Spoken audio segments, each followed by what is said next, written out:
ഈശോ മിശിഹായ്ക്ക് സ്തുതിയായിരിക്കട്ടെ.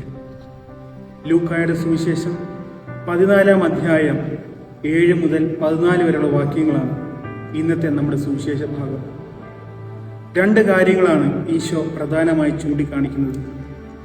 ഒരു അതിഥി എങ്ങനെയായിരിക്കണമെന്നും ഒരു അതിഥി സൽക്കാരം നടത്തുമ്പോൾ അത് എങ്ങനെയായിരിക്കണമെന്നാണ് ഈശോ ചൂണ്ടിക്കാണിക്കുന്നത്.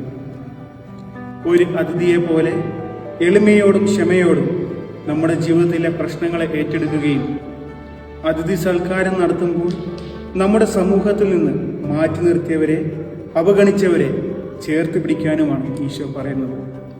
അതിനാൽ ഈ നോമ്പ് കാലത്ത് നമുക്കും പരിശ്രമിക്കാൻ എളിമയോടും ക്ഷമയോടും ജീവിതത്തിലെ പ്രശ്നങ്ങളെ ഏറ്റെടുക്കുവാനും സമൂഹത്തിൽ നിന്ന് മാറ്റി നിർത്തിയവരെ, അവഗണിച്ചവരെയും ചേർത്ത് പിടിച്ച് സ്നേഹിക്കുവാനുള്ള അനുഗ്രഹത്തിനായി നമുക്ക് പ്രത്യേകം പ്രാർത്ഥിക്കാം. ദൈവം നമ്മെ എല്ലാവരെയും സമൃദ്ധമായി അനുഗ്രഹിക്കട്ടെ. ആമേൻ.